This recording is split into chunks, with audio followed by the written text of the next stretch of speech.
All right, how's it going, everybody? My name is Raul Herrera, and you are watching 5-2 Forum, a podcast presented by Backyard Sports. With me is Gary Freas, co-founder and CEO of Backyard Sports Media. How's it going, Gary? It's going good. How you doing? I'm hanging in there. So, a couple things to talk about. We're going to try and cover all the bases. Obviously, the number one thing we're going to talk about right now is basketball. That's definitely we're at the turning point of the season. It's going to be getting into no man's land soon, the point of no return where the big moves got to be made and big trades that have happened. So let's start with that. Let's talk about this trade-off that has happened over the past few weeks. I mean, LeBron and the Cavs pretty much disassembled their entire team. Took a bunch of people that were, so-so, and they're doing big things. So, would you like to speak on that, Gary? Yeah. I mean, they completely revamped the roster. They traded away basically everybody they acquired in the offseason in efforts to improve their roster. It looks as though those moves clearly didn't work out. They were in a funk, and they weren't a good team there for a while. And they had to make some big moves. They needed to gut the roster. They had to get younger, not only for this season because they were getting run through, couldn't play any defense, but for the future because they don't know what's going on with LeBron. They don't know if he's going to be around next year. They don't know if he's going to stick around for the long term. So they had to try to get younger, and they did it without giving up that draft pick, that Brooklyn Nets draft pick that they got. And I think that was priority number one for them. There's some speculation out there that if they could have gotten DeAndre Jordan, they might have given up that pick, but I think that was really the keystone for them was to try to make these moves without giving that pick up. And they were successful in doing it. And, kudos to the Cleveland Cavaliers for the moves they made.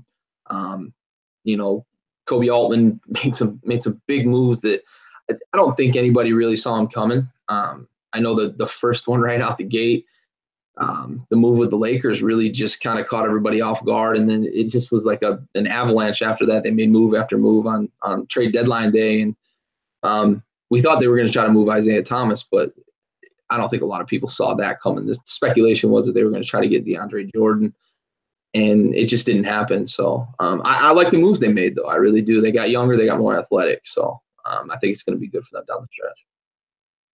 So I definitely think that it was a good move as well. I mean, it was something that wasn't necessarily expected.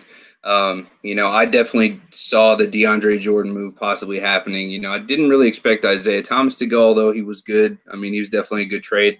I like the idea that they got younger. It was a ballsy move. I mean, it was definitely a gamble to be able to make that kind of change and be able to do that. And so it was a ballsy move. I mean, it was risky. That was a goal line quarterback sneak on a fourth down kind of deal. So I was a fan of it. Definitely a fan of what they did there. So for those of you guys who are unfamiliar with our page, we are a veteran-owned company. I'm a co-owner. I'm the chief marketing officer, and Gary is also a veteran, and he is the chief executive officer of Backyard Sports Media. He and I both served together in the Navy. We served together on the same ship. We deployed together twice. We had a lot of good, a lot of bad memories together. So our ship that we served together on was USS Carr, and the whole number was 5-2. And so that is why our podcast is named the 5-2 podcast. So a lot of big things coming up that we want to talk about. Obviously, we're going to continue into basketball. So let's start with the injuries that have kind of plagued LeBron's All-Star team. So does he still have that edge over Curry? That is going to be the big question, and that's something that I've been itching all week to talk to you about, Gary, because me personally, I think it's sketch. I think that he definitely needs to be worried because Curry's team is looking good. I thought that LeBron's team looked better from the get-go, but with these injuries, it's tough. Yeah, the injuries really became an X factor down the stretch. It seemed like everybody on his team was just getting hit with something. And you're talking major injuries too. And the impact isn't just in the All-Star game, but really the immediate kind of intrigue is the fact that after the draft, it looked like the LeBron had a demonstrably better team, and with these injuries, things kind of change. And some of the people that got selected, some people agreed with the choices, and some people didn't. But if you look at the rosters, LeBron's still so strong up front, and they're going to be able to do a lot of things that Team Curry may not necessarily be able to do on that aspect, because they can stretch the floor, they can hit threes from their big men, and they've got a little bit of a rebounding edge, I think. But with the shooters that are on Team Curry, they might be able to neutralize that with missing Porzingis and missing Boogie, and even you look at John Wall and the injuries that have happened, missing those players. Team Curry might be able to stick with them, but I still think there's a slight edge. I don't think it's as big a gap as it was immediately following the draft. Definitely. So I can agree with that. I do think that that loss with Boogie, I mean that injury that he took, and it's gonna be a hurt. I mean, he's got some size, and I think that Curry will struggle regardless, because I mean at the end of the day, you've seen it with LeBron time and time again. He's carried the team. He's had superstars on his team, and he's still carried the team. So in this light, I think that he's still going to be a threat. Now, I will go ahead and be the first one to jump on the bandwagon and say that I think that Curry's going to have the edge, and they'll take the W on this one, only because of the injuries. Had the injuries not happened, had Boogie been healthy, had John Wall been healthy, had Porzingis been good, I mean, I think that LeBron probably it would have been a fourth quarter blowout. Yeah, that's a tough call. I mean, it's the All-Star game. One team's going to probably run away early. The other team's going to catch up late. And then eventually in the fourth quarter, both teams will start playing a little bit of defense because coming down the stretch. But, I think LeBron's team probably had some potential to run away a little bit. Depending on the streaky shooting that Team Curry, they get hot. It's hard to stop somebody. They've got multiple players on their team that can shoot from 35 feet, and it's tough to cover somebody that far from the hoop. And the other thing to think about too, we haven't mentioned, is Kevin Love's hurt, so LeBron's not going to have anybody to blame if he does lose. So that is 100% true. So next thing I wanted to talk about, we got to talk about what happened last night. I mean, we've got some insane festivities, if you will, that went down last night. You had Mitchell take the dunking contest. Dinwiddie, I think is. I always mispronounce this guy's name. Dinwiddie. He wins Dinwiddie. I always pronounce E-L. Yeah, my bad. Dinwiddie wins the skills contest against the longest odds. So that alone, I definitely didn't see that coming. I mean, obviously I can't even pronounce the guy's name right, so I'm not even all that familiar with his true abilities to just overcome and rock the skills contest the way he did. So what do you think? I mean, did you even see that coming? I sure as hell did. Yeah, actually I talked to my brother a little bit about it, and he was looking at the odds and talking about what each player was facing, and Booker was the second longest odds in the 3-point contest, and Donovan Mitchell wasn't the favorite in the dunk contest, and it's there's kind of all bets are off in those situations. It's hard to tell whether somebody's really gonna I don't want to say put the effort in, but really be locked in doing something like that. It's all fun. It's all fun and games. They have a good time on the weekend, but my brother said Dinwiddie didn't have a chance. He said, it'd be crazy to even take a bet. And I said, the guy can play a little bit and whatnot. And, come to find out he actually won. I didn't think he was going to win it, but he's he's a starting NBA point guard, and dude can play a little bit. And he's had some really big games this year to where you kind of see, okay, maybe this guy's got something. So it was neat to see. Booker winning, it was a show. He made 28. He scored 28 points. He made 4 out of 5 on his last rack. All the his money ball rack, go from 20 to 28, and he shot the lights out of the gym when it mattered. And and then Donovan Mitchell put on a show. Larry Nance Jr. put on a show. A couple of tribute dunks that were really cool. Nance did the tribute to his dad, and Mitchell did the tribute to Vince Carter, and kind of shut the gym down. So that was really cool. He had the throwback Raptors jersey. He didn't even go Magic. He went Raptors, and he went way back. So was really cool. I think that was my favorite part. I don't think it was just that he did a tribute to obviously one of the greatest dunk artists of all time, but he The did it in the greatest, you can he say it. had to do it in I mean, obviously, but he did it in the Raptors jersey. I think that right there is the icing on the cake for me. And the Nance, obviously for his dad, that was, I mean, come on. You got to pay Yeah. homage to the greats. And that was a really good example. It was nice to see that. But on the subject of Donovan Mitchell, in recent news, he has gone out into the public. He is just in a frenzy about his player rating with EA Sports being a 50. He is boycotting that as we speak. He's getting signatures. He's getting petitions done to get his rating boosted up. And then he goes out last night and wins the dunk contest. So, I mean, I would argue that he has a platform to stand on. I argue that he has a good solid foundation to boost those ratings up a little bit. I mean, I'm hoping that 2K18, 2K19, sorry, that better reflect that. I mean, what do you think about it?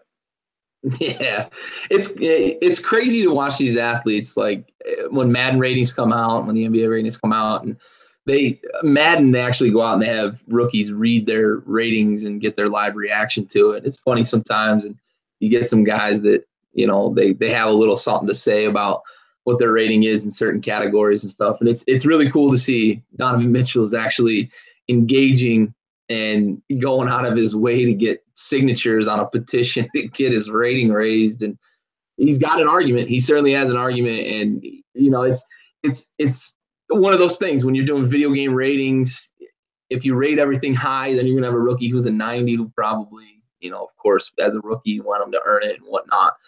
That high rating, so they have to choose certain categories to bring them down, and a lot of times they end up bringing down some that really it doesn't make sense, because I mean Donovan Mitchell's dunking on everybody this year, so it's he's got a leg to stand on for sure. The man is an absolute savage, and that is something that I can appreciate personally. That level of petty, I'm all about it. And like I said, he's got a platform to stand on. I mean, this dunk contest kind of sealed the deal. I think. I think in 2K19, he better get some. He better get some up Yeah, it's points. a wrap. So let's move on. So we've covered basketball. Last little note for me, honestly, closing thing is I'm really looking forward to see Kyrie and LeBron again. I'm interested to see that dynamic back together again. So what do you got? Anything to close on for you? Yeah, I think it's going to be a good All-Star game, and it'll be interesting to see LeBron and Kyrie and some of the dynamics that go, and three Warriors against Kevin Durant, and there's some storylines in play that are going to make it intriguing for sure. Definitely a lot of build-up. I'm looking forward to it. So let's move into baseball. So we're approaching the spring training phase. The season's about to get started. A lot of big things coming up, and so let's talk about some of the things that we know that have already happened. Let's talk about Stanton. Let's talk about Jeter. Let's talk about some of the. I mean, I think it's dirty. It is dirty. He's handing over Stanton to his alma mater, and it's, man, that team has just gone from something to nothing, just very quickly. So, what do you think about that? Yeah, I mean they're they're in full fire sale, and Mike Stanton, Giancarlo Stanton, whatever you want to call him. His name is Mike. Defending NL MVP, and you trade him, suspiciously to the Yankees, and they didn't get much of a haul back. I think that's what ends up being the big question mark about it. What were Jeter's ultimate motivations? And he likes to say they tried to shop him around, and everybody was requiring more money and more money, and in certain situations, and that ownership group doesn't have the operating cash that a lot of teams do. They inherited a very, very bad financial situation, and I can understand that from his aspect. They kind of ran that team really in a really poor way, and they hamstrung any ownership group that would have taken over. So I get it that they've got to make some moves, and they've got to cut some salary in order to build the program back to where they want it to be. And start to win ball games again. And they traded Yelich, and there's still talk that they're going to be trading this guy and that guy, and it's going to end up being basically a skeleton crew running out on the field, every day. And they've got some young talent, but they're not ready, and this is probably going to be a 5-year effort. And if they make every move correctly, if they make every step correctly, and it can be said that their first move they made was a misstep. They should have gotten more for the NL MVP. I don't know how hard they tried, and I don't know how many phone calls Jeter took outside of the phone call from Brian Cashman. And rumor has it that Jeter actually called Cashman, and Cashman had no clue that there was even a chance that they were going to be able to trade for him. But that's a lot of speculation. It's a lot of kind of he said, she said, whatever it may be. You just don't know. But, man, that's a fire sale going on down in South Beach, and it's going to be tough. It's going to be tough sailing down there. They're going to have to find ways to sell tickets, and it's going to be like minor league team down there with promotions and trying to get people just to come to the ballpark. They're going to have a bad team on the field this year. I can definitely agree. They're in some trouble. So, and that's something that they need to work on. I mean, as soon as I saw what the exchange was for Stanton, Mike, or whatever you want to call him, my bullshit flag went up immediately. I mean, that was the last little parting gift to his alma mater. And so, I wasn't a big fan of that trade. So if we're looking rightfully so, you have to think there's the possibility of some minor collusion there, and maybe it was major collusion. You just don't know what level, but the return on what they gave up is really what it boils down to with a lot of people that are kind of naysayers, and they still gave up some cash too. They didn't just get a clean sweep of his salary. They actually gave up some cash along with it, and they got just dog shit in return for minor league. I mean, they're not even good prospects in the minor league. So that's what really sets it off to where you say, man, is this really what we want in baseball? Yeah, it's definitely a shame. So the next thing, and this is something that's kind of bothered me, is that there's a lot of unsigned free agents, and they're not just like Joe Schmo from their hometown, kind of like lower level college players. These are guys who are free agents, and they're recognizable. I mean, they have recognizable names. These are people who we know, and they're still free agents. I mean, this is kind of an odd thing that we're seeing in the dynamic of Major League Baseball right now. Yeah, there's a lot of theories out there that people have that, owners are either colluding because they're tired of paying these big contracts, and and baseball money's not as good as it used to be. They're still doing just fine, but there is a lot of talk about how the money's kind of not what it used to be. The ratings are down. The ratings have been going down and down for a decade or two, and America's not the pastime, or baseball's not America's pastime anymore, and so football kind of dominates the spectrum, and the NBA is really pushing to kind of take a big market share, and baseball is just kind of left out to dry. So there's that speculation to where owners are saying, well, we're going to be at a point where we're not going to be able to pay these salaries anymore. We're going to be, kind of strung out no matter what team you're talking about. Then there's the luxury tax consideration. Teams aren't as willing to go over the luxury tax as they used to be and spend all this money on players the way it used to be an arms race, and it was fueled by the Yankees and the Red Sox, and they would spend and spend and spend and whatnot. So it's not what it used to be anymore, but it's frustrating to see some of these free agents that are still unsigned, and they're quality guys, man. JD Martinez was the best hitter in baseball the second half of the year last year. He's still unsigned. It's unbelievable. And the Red Sox have been talking to him, and he'd fit there well as a DH, but he wants to play the outfield. And he may go back to Arizona and take a little less money because he wants to play left field. Or if he decides the money's good enough, he'll go to Boston and just be a DH, and maybe he'll platoon in the outfield once in a while when they need to give a guy a break. He's a serviceable fielder. He plays a good enough outfield, especially left field. He plays a good enough corner outfield to be able to be in the lineup every day. But it's frustrating, and we've seen some guys over the last couple of weeks come off the board, but nowhere near the number that in most off seasons would have. Now, the consideration is this too, that we've got a couple of guys coming up in the next couple years that are going to get astronomical deals. And maybe the owners are trying to temper those expectations, again, in the interest of financial kind of frugality. Bryce Harper and Mike Trout are going to be free agents in the short term.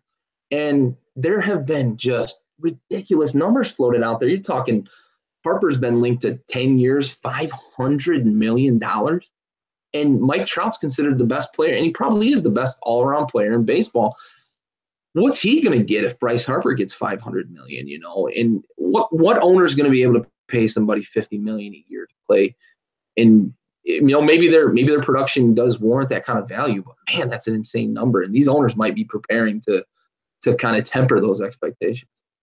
Yeah, no, and that's something that's really interesting to think about, because at this point, it's going to get to a point where these players are going to start being offered ownership in the fucking organization at this point, because 500 million across 10 years, across however long, is going to be insane. I mean, you're talking $500 million, and some of these organizations can't front that kind of money. You know, I don't care. The Yankees, sure, maybe, you know, whatever. But, you know, you're talking, are we going to really expect some of your lower level organizations to be able to front that kind of money for a big name player? And I mean, this is the reason why. I mean, these are going to be lower level teams who stay lower level teams because they can't afford big players like that. They can't afford $500 million investment and everything that comes with it aside from the salary. Yeah, that's always kind of been the thing in baseball. There's the haves and the have-nots, and that separation in financial market is really what's driven it. New York, LA, Chicago, Boston, those cities, they can afford that kind of stuff. DC, you see them spending a lot of money here and there. And you know, you speak of kind of this ownership stake or, you know, something like that. Teams have been getting pretty creative. You see, you know, the Nationals just a few years ago when they signed Max Scherzer, they actually deferred half of his salary. So he gets 7 years or he gets half of his total value during the 7 years of his contract for playing time. And then when that contract is up, he gets the other half divided by those next 7 years. So the team doesn't take that hit on the front end, but it's still, you're talking a large sum of money that he's being paid for 7 years of service. Right. And so we're going to talk about that. And in the meantime, there's organizations like the Colorado Rockies who just invested all that money in that Jumbotron. There's no way that they can afford $500 million for Bryce Harper. I think it's sick, though. It is sick. It is pretty bad. I mean, as a Cowboys fan, I love the big screen we've got in Jerry World, but that is incredible. I mean, you know, we couldn't have the same screen in the shape of a star. It'd just be weird. But a mountain, that's badass. So while we're still on the subject of baseball, obviously, like I've said time and time again, here at Backyard Sports, we're really big about trying to give people the opportunity who are veterans, who are freelance writers, who, you know, just want to have an interest in sports writing and really kind of want to get into the game. And so we reached out to a few friends of ours, and a mutual friend who actually was one of our officers on the ship whenever we were deployed. He deployed with us to Western Europe. He deployed with us to South America and doing some counter-narcotics operations. And he was actually drafted out of the Naval Academy to the St. Louis Cardinals. He was required to do his entire service in the military. He did 5 years, and he did his time in low A, double A, triple A, and walked onto the mound as a St. Louis Cardinals pitcher. His name is Mitch Harris, and he will actually be meeting with us here in the future to kind of go over some analysis over spring training and throughout the season. So we definitely welcome Mitch back to our team, but we welcome him to the Backyard Sports Media team, and we definitely are looking forward to hearing what he has to say, having been through some of the stuff having been through all the things that it takes to be a pro and the grind. And his story, if you guys haven't heard, is really inspirational. And, of course, we'll be doing a piece on his story. And we definitely want to be able to educate you guys on what he had to go through to get to where he was. It's a really inspirational story for those of you guys who haven't heard it.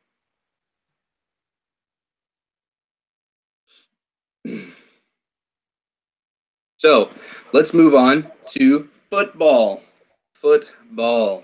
So in the agenda that I have here, and I'm going to be 100% honest with you guys, I've got an agenda that tells me what to talk about. So the first thing that's on here is a Texas Aggie and I'm not going to talk about a Texas Aggie first, even though I kind of did just talk about a Texas Aggie first. So we're going to go straight to Kirk Cousins, who is yours, by the way. So Kirk Cousins, where is he going to end up? Ooh, man, it's dicey as we get further into kind of what the offseason is. And the offseason hasn't technically started. March 1st is the new league year and whatnot. So they've got their quote unquote rules about tampering and stuff like that. So, it's tough to call at this point because I can see the Browns going out there and spending a ton of money on a quarterback and front loading a contract because they've got just a disgusting amount of free salary cap space. And, but again, who wants to go play in Cleveland? I don't know if Cousins has any interest in going to play to Cleveland. It's where quarterbacks go to die. And, they just. Cleveland doesn't want to go play in Cleveland. That's the problem. Yeah, you're probably right. And that's why they can't win games. They celebrate 0-16 with a parade. And the guy we won't talk about now, but we'll talk about in a minute, decides to tweet some congratulatory speech on Twitter about the parade for 0-16. But I honestly think Kirk Cousins ends up in Denver. I truly do. I think John Elway is going to walk into the room. He's going to put his 3 rings on. He's going to tell Kirk Cousins about that wonderful defense they've got. They've got a couple of wide receivers. One of them is probably going to be gone, but if they keep Demaryius Thomas, he's going to have a top, probably, 10 receiver to throw to, maybe top 15, depending on how you rank it. But Demaryius Thomas is a stud, and he's going to have somebody to throw to who's going to be reliable. He's going to have a defense, and they're going to really try to build around him. If they sign him, I think they'll go offensive line early and try to get that running game back up too. And Kirk Cousins is one of the best play action passers in the league. So if they can get a little running game going and whatnot and get a receiving back out of the backfield, they struggled a little bit with that in recent years. So they need to get somebody who can catch the ball out of the backfield and make something happen. Cousins is really good at getting his running backs in position to make plays. So I think Denver, I think the Jets could be the X factor too. They really are desperate for a quarterback there. And Todd Bowles is the last 2 years, Todd Bowles really should have been given Coach of the Year because of the job he did with the worst roster, one of the worst rosters in football, one of the worst rosters ever assembled in consecutive years. And just to win 5 games this past year was insane. So Todd Bowles has done a bang-up job, and it's about time they give him a quarterback and let him have an offense that can do a little something. I agree. No, that'd be great. And honestly, like I said before, you and I have talked about it before. The idea of Cousins going to Denver would be awesome. And I think that Demaryius Thomas is, especially in the fantasy rankings, he's really kind of fallen off. He's still a first string wide receiver, but he's not 100% dependable. And, a lot of people have kind of lost faith in him, but you have to look at who's throwing to him. I mean, that has been a dumpster fire. Pretty much since Manning left. I mean, it has been a dumpster fire since Manning retired. So, they had the quick little Osweiler routine, and then he came back and something or other. I mean, who cares? The point is that I would love to see Kirk Cousins sitting in the Mile High City, throwing some touchdown passes to, of course, a great Demaryius Thomas. So definitely a good one. Another guy that, obviously we have to talk about has got to be Nick Foles. I mean, Nick Foles, you got Carson Wentz, you got that balance. Carson Wentz is going to be back next season. You got Nick Foles, who, by the way, Philly, you enjoy your Super Bowl, but I want you to know that a Texan won you that Super Bowl ring. That's right. That is right. Enjoy it. All of it. Anyway, sorry. Excuse me. So Nick comes back to Texas. It's always about Texas. There's a reason that Texas is the football state. All right. So put that in the comments. So Nick Foles, where is he going?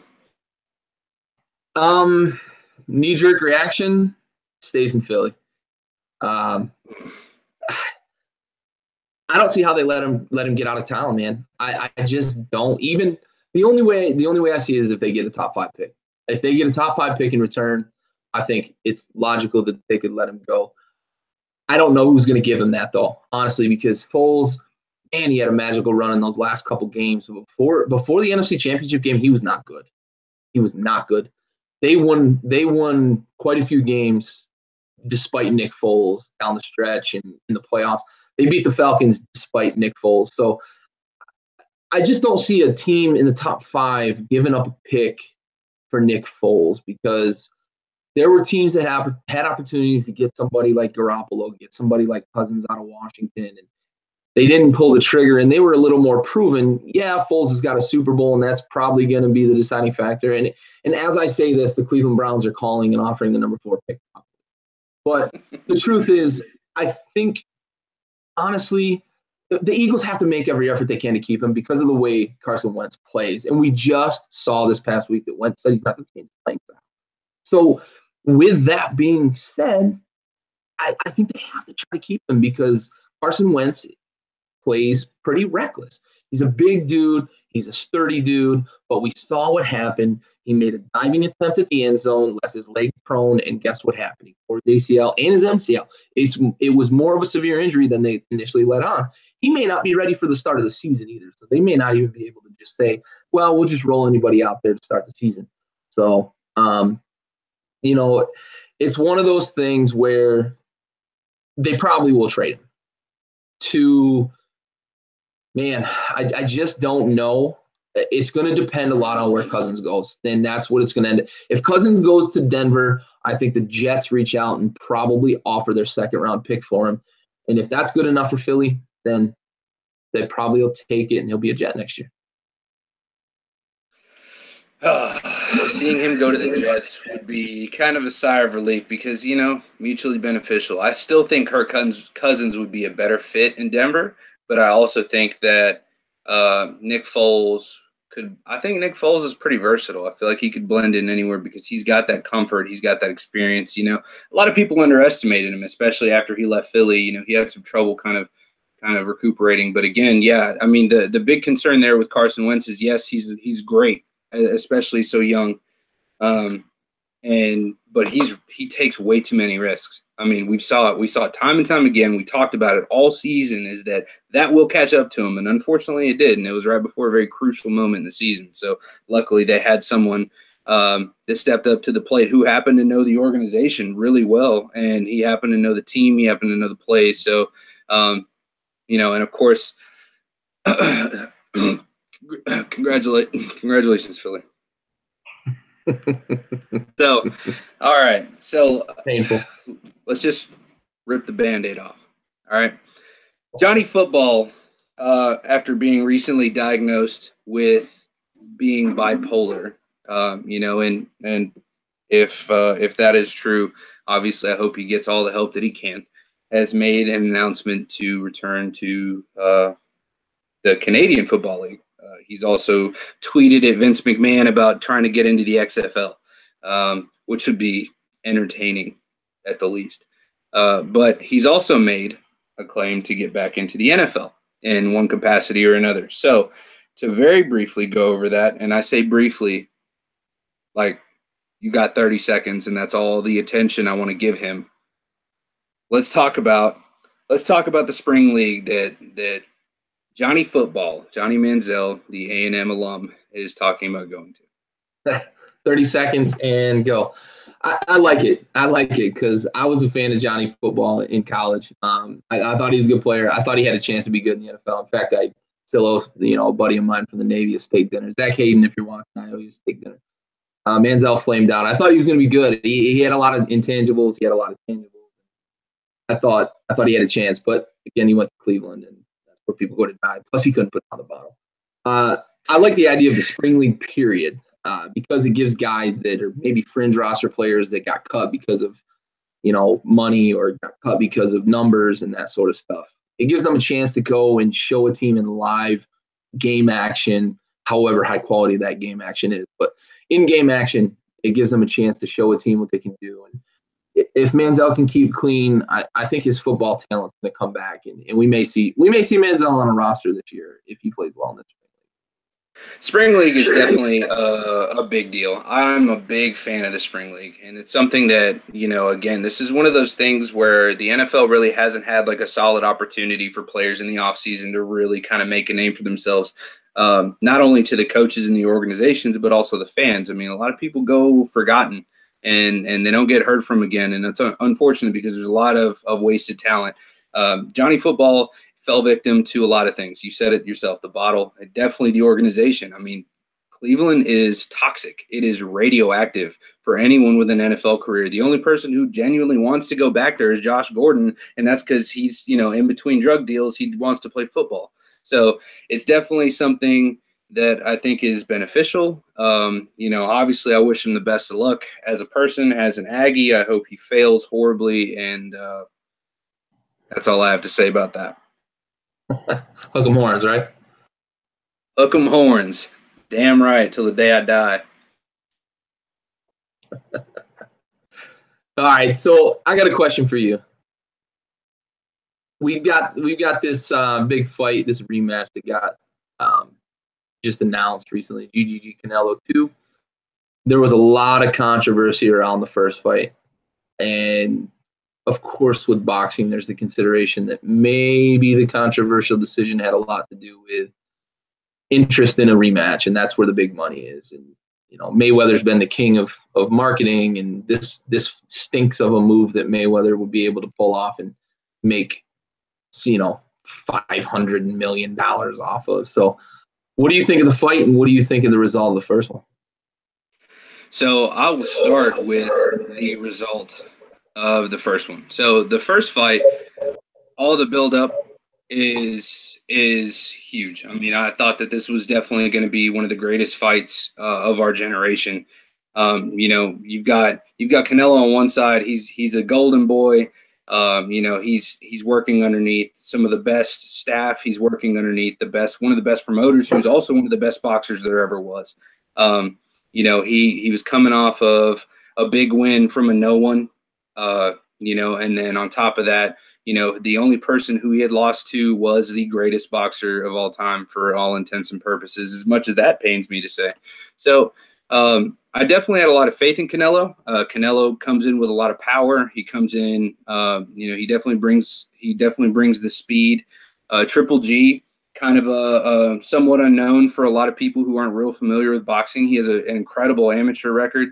He had over 400 fights as an amateur, and once he went pro, he just started wrecking things. I mean, he doesn't beat. I mean, very few of his fights went to decision. The majority were knockout by an overwhelming ratio. Were knockout. So his deal isn't necessarily power. He's a footwork guy. He's a precision guy. I mean, he hits people at angles that I've never seen before. And I've been watching boxing my entire life. So it's not something that I've ever seen before. And so I was an immediate fan. I love the way he boxes. It's very old school. It's a lot of footwork. It's a lot of dancing, but it's not a racetrack. He is moving you where he wants to move you so that he can strategically place whatever punches he wants to hit you. I mean, he went up against someone like Kell Brook, and after taking a monster uppercut, just demolished him. The man takes it on the chin and keeps moving, and then he wrecks your life. He fought a British boxer, and his post-fight interview was verbatim, "He hit me so hard I thought I was going to have a baby." And so whenever he hits you, it's not that it's powerful, it's just precise in the right exact spot. So I thought it was going to be a perfect matchup. So whenever they fought the first time, I had it 7 rounds to 5 for Triple G, and not necessarily because of the power. The power punches, definitely, hands down, the power punches went to Canelo. The jabs, the overall footwork, the overall points, as far as points. If you're scoring a boxing match, points alone like it should be, Triple G won that fight. He landed more. He was a lot more precise with his stuff. It was unfortunate. So, and if I'm not mistaken, the judge who scored that overwhelming win for Canelo actually has been removed from being able to officiate anything going forward with the Nevada State Boxing Commission. So, and I'm a fan of that. I thought that was 100% evident. That is no different than Jeter handling this Stanton situation. I thought it was, it was 100% collusion, and my flag went up immediately. So the rematch, obviously that's what I thought that was my immediate thought, was that there's going to be a rematch. That's what they're going for. So now that the rematch is coming, it's going to happen May 5th of this year. I'm looking forward to it. I think that, I think the advantage is going to go to Canelo. unfortunately, on this one. Unfortunately for me, I think that Triple G is reaching the point where he is older. He, and I don't think he's shown any real signs of aging, but in that fight, he did show signs of fatigue. He had spent a lot of time chasing Canelo around in the ring. Canelo would lead Triple G into the ropes and take those punches because Canelo's stout. He can take punches too. He's really good at that. I mean, there's a reason why he's never been knocked out. And so I think that come May 5th, it's going to be another battle of endurance. And I think that Canelo is going to have the edge. And I think that he's going to take the victory. Do I think it's going to be a knockout? Absolutely not. I still don't think that Triple G has it in him to get knocked out. I think that Triple G is entirely too powerful. He's entirely too he has too much endurance, and he has too much wits. I mean, again, at the end of the day, Canelo versus Triple G. Triple G is significantly more experienced. Canelo has fought the bigger names, but Triple G is significantly more experienced in a boxing ring. With that age comes experience, comes wisdom, and so I think that that advantage is going to go to Canelo, unfortunately, in this one. So we'll see come May 5th, and I'll have plenty of things to talk about after that fight and leading up to it as we see some of the pre-fight documentaries and whatnot. So that's what I got. Cool. All right. So, Gary, do you have any last closing arguments before we shut this down? No, I got nothing else, man. Thanks for your time. Yeah, for sure, man. And it was good to see you as always. And it was also good to see you guys. Thank you for watching. This is the 5-2 podcast presented by Backyard Sports Media. Thank you guys for tuning in, and we'll see you next time.